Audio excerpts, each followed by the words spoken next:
Bismillah ar-Rahman ar-Rahim. Very good morning to you, ladies and gentlemen. I'm so glad to be with you this morning.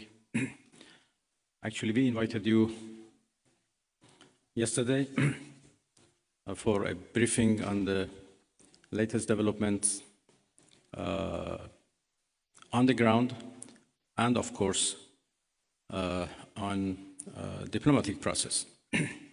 Because I came here from Geneva, where we had our first ministerial meeting of Iran E3, and then I had here yesterday lots of useful, important meetings with the foreign ministers of our region, and we discussed about different initiatives and ideas existed for a peaceful settlement of this question. But as all of you know, we suddenly faced with the aggression by American forces to our nuclear facilities. The Islamic Republic of Iran condemns in the strongest terms the United States' brutal military aggression against Iran's peaceful nuclear facilities.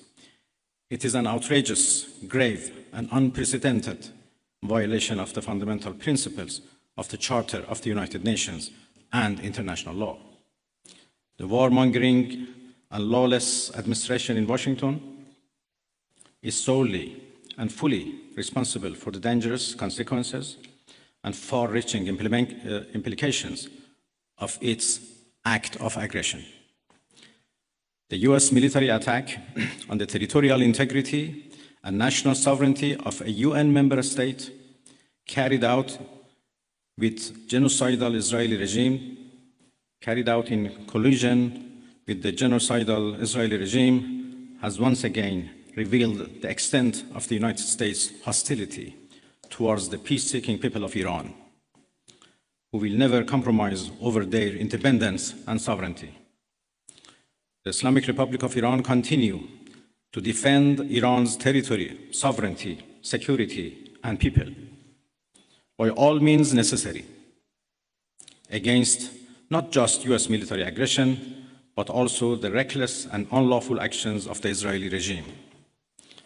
While President Trump was elected on a platform of putting an end to America's costly involvement of forever wars in our part of the world, he has betrayed not only Iran by abusing our commitment to diplomacy, but also deceived his own voters by submitting to the wishes of a wanted war criminal who has grown accustomed to exploiting the lives and wealth of American citizens to further the Israeli regime's objectives.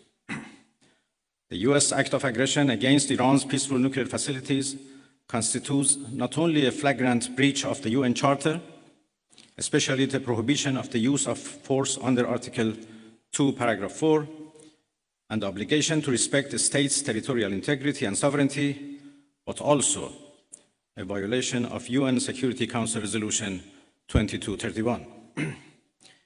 It cannot be emphasized enough how much of a devastating blow that the US, a permanent member of the Security Council, has dealt to the global non-proliferation regime.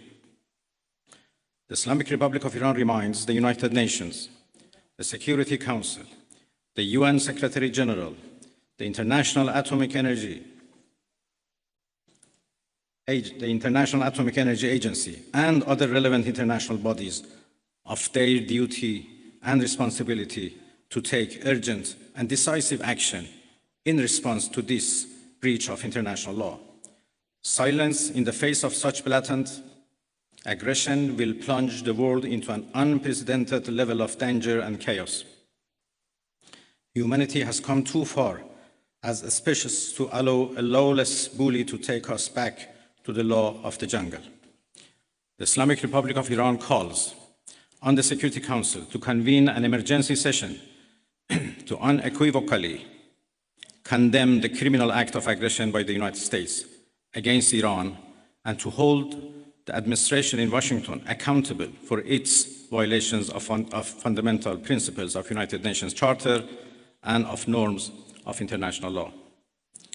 the responsibility of the IAEA and its Director General, who through evident bias in favor of warmongering parties paved the way for the current violence and bloodshed, is now clearer than ever. We call on the IAEA Board of Governors to immediately convene and carry out its legal responsibility in response to the dangerous U.S. attack on Iran's peaceful nuclear facilities, all of which have been under the agency's full safeguards and monitoring. The world must not forget that it was the United States which, in the midst of a process to forge a diplomatic outcome, betrayed diplomacy by supporting the genocidal Israeli regime's launch of an illegal war of aggression on the Iranian nation.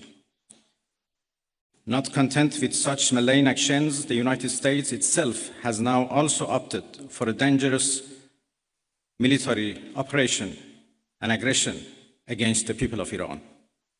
In doing so, the US administration holds sole and full responsibility for the consequences of its actions, including the Islamic Republic of Iran's right to self-defense under the principles of the United Charter.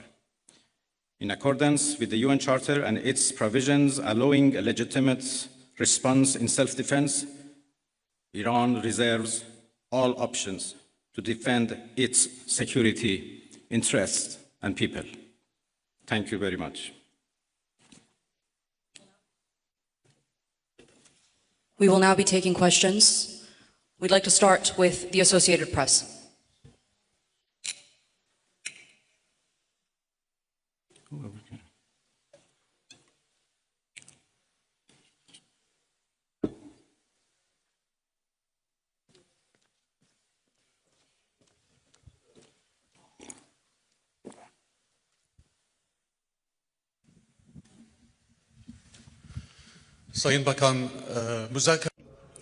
Distinguished Minister, are the doors for negotiation still open?